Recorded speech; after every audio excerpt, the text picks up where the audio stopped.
दोस्तों, इस समय पूरी दुनिया की निगाहें भारत के मून मिशन पर टिकी हुई हैं।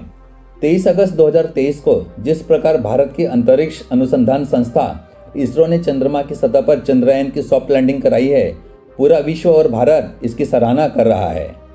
दोस्तों, भारत और इसरो की ये उपलब्धि अद्वितीय है। अब इसरो दुनिया के सबसे अग्रणी अंतरिक्ष अनुसंधान संगठनों में से एक बन गया है। आज पूरा विश्व इसरो की ओर आशा भरी निगाहों से देख रहा है। दोस्तों, साल 2019 में चंद्रयान 2 की विफलता के बाद 140 करोड़ भारतवासियों की उम्मीद टूट गई थी, लेकिन आज जाकर 23 अगस्त 2023 को भारत और इसरो और करोड़ों देशवासियों का यह अधूरा सपना पूरा हो चुका है। पूरी दुनिया जानना चाहती है कि आखिर चंद्रयान 3 की सफलता के पीछे किस आदमी का हाथ है। आखिर इस मून मिशन का असली हीरो कौन है। तो दोस्तों, आज इन्हीं सब चीज़ों के बारे में मैं आपको इस वीडियो में बताने वाला हूँ कि वो आदमी कौन है। दोस्तों, आपकी जानकारी के लिए बता दें कि एस सोमनाथ जी इस समय भारतीय अंतरिक्ष अनुसंधान केंद्र इसरो के अध्यक्ष हैं और उन्हीं की देखरेख में चंद्रयान 3 मिशन को लीड किया गया है। आज जब उन्होंने चंद्रयान 3 मिशन को चंद्रमा की सतह पर लैंड कराने में महत्वपूर्ण भूमिका अदा की है, तो मैंने सोचा कि आपको उस व्यक्ति से परिचित करा दें जिन्होंने चंद्रयान 3 मिशन को सफल बनाने के लिए पुख्ता तैयारी की और इसमें सफलता हासिल की। दोस्तों, आज मैं आपको बताऊंगा कि एस सोमनाथ जी का पूरा नाम, उनके परिवार के बारे में, उनकी शिक्षा, उनका कार्य और सभी विषयों पर आपको विस्तार से जानकारी देने वाला हूं। दोस्तों, एस सोमनाथ का जन्म सन 1963 में जुलाई महीने में केरल राज्य के अरूर जिले में हुआ था। ये एक एरोप्लेन इंजीनियर और रॉकेट टेक्नोलॉजिस्ट हैं। वर्तमान समय में वो इसरो के 10वें अध्यक्ष हैं। एस सोमनाथ को 1 जुलाई 2023 में इस पद के लिए चुना गया था। एस सोमनाथ ने कई महत्वपूर्ण परियोजनाओं में कार्य किया है, जैसे चंद्रयान 2 गगनयान। कैबिनेट की पोस्टिंग कमेटी द्वारा इन्हें इसरो के 10वें अध्यक्ष के रूप में चुना गया। इनसे पूर्व डॉक्टर के सिवान इसरो के अध्यक्ष थे। दोस्तों, इनका पूरा नाम श्रीधर पाडीकर सोमनाथ है और लोग इन्हें सोमनाथ ही कहते हैं। दोस्तों, अगर एस सोमनाथ की क्वालिफिकेशन की बात की जाए तो एस सोमनाथ एक पढ़े लिखे व्यक्ति हैं। इन्हें पढ़ाई में बहुत रुचि है और साइंस के प्रति तो इनका काफ़ी ज़्यादा झुकाव पूर्व समय से था और वर्तमान के समय में भी है।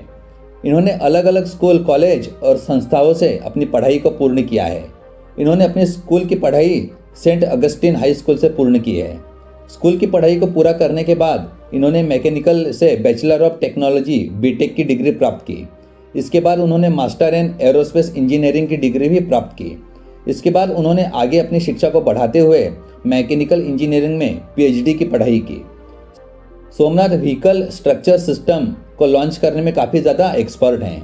इसके अलावा ये स्ट्रक्चरल डायनेमिक मैकेनिज्म और व्हीकल इंटीग्रेशन को लॉन्च करने की भी जानकारी को जानते हैं। दोस्तों, अगर एस सोमनाथ के परिवार की बात की जाए तो सोमनाथ के पिताजी हिंदी भाषा के अध्यापक थे। जब उन्होंने देखा कि उनके बेटे को विज्ञान के विषय में रुचि है, तो उन्होंने अपने बेटे को प्रोत्साहित किया। सोमनाथ के पिताजी ने सोमनाथ को विज्ञान के विषय का न केवल अंग्रेजी भाषा में तथा मलयालम भाषा में भी किताबें प्रदान की। सोमनाथ के पिता का नाम श्रीधर पणिकर और माता का नाम थंकम्मा है।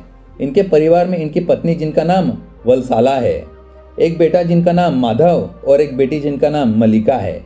ये सभी एस सोमनाथ के परिवार के सदस्य हैं। दोस्तों, एस सोमनाथ का विवाह वलसाला नाम की महिला के साथ हुआ है। इनकी पत्नी मिनिस्ट्री ऑफ फाइनेंस के अंतर्गत जीएसटी डिपार्टमेंट में कार्य करती हैं। इनके 2 बच्चे हैं और दोनों का पोस्ट ग्रेजुएशन हो चुका है, वो भी इंजीनियरिंग में। सोमनाथ ने साल 1985 में इंडियन स्पेस रिसर्च एजेंसी को ज्वाइन किया। इसके पश्चात उन्होंने अलग अलग पदों पर इस संस्था में कार्य किया, जैसे कि project manager, polar satellite launch vehicle, deputy director for structural unity propulsion and space ordnance unity, project director. दोस्तों, सोमनाथ शुरुआती दौर में दरमियान polar satellite launch vehicle project से भी जुड़े थे और साल 2014 में नवंबर के महीने तक यह proposition and space ordnance entity के डिप्टी डायरेक्टर के पद पर भी कार्यरत रहे। सोमनाथ ने साल 2015 के जून महीने में लिक्विड प्रोपल्शन सिस्टम सेंटर के डायरेक्टर के तौर पर भी कार्य किया, जो लॉन्च व्हीकल और स्पेस कार्यक्रम के लिए लिक्विड प्रोपल्शन सिस्टम के डिजाइन के लिए अत्यधिक जिम्मेदार था। सोमनाथ पहले विक्रम साराभाई अंतरिक्ष केंद्र से इसके डायरेक्टर के तौर पर कार्यरत थे। आपकी जानकारी के लिए बता दें कि विक्रम साराभाई अंतरिक्ष केंद्र इंडियन स्पेस रिसर्च ऑर्गेनाइजेशन का प्रमुख केंद्र है, जो लॉन्च व्हीकल के डिज़ाइन के लिए जिम्मेदार होता है। इन्होंने कई महत्वपूर्ण परियोजनाओं में कार्य किया है, जैसे चंद्रयान-1 भारत का पहला चंद्र मिशन, चंद्रयान-2 भारत का दूसरा चंद्र मिशन जिसमें चंद्रमा की सतह पर लैंडर और रोवर को सफलतापूर्वक उतारा, और तीसरा गगनयान भारत का पहला मानव अंतरिक्ष मिशन। इन सभी में इनका महत्वपूर्ण योगदान रहा है। इतना ही नहीं, हम देख ही चुके हैं कि चंद्रयान-3 सफल हो चुका है। दोस्तों, अगर एस सोमनाथ की सैलरी की बात की जाए तो इसरो का अध्यक्ष होना कोई छोटी एवं मामूली बात नहीं होती है। यह तक आने हेतु व्यक्ति को अथाह मेहनत एवं संघर्ष करना पड़ता है। सोमनाथ को एक अच्छी खासी सैलरी प्राप्त होती है। प्राप्त जानकारी के अनुसार श्रीधर पाणिकर सोमनाथ की हर महीने की सैलरी 2.5 लाख रुपए के आसपास होती है। वर्तमान समय में यह इसरो संस्था के चेयरपर्सन के पद पर विराजमान है।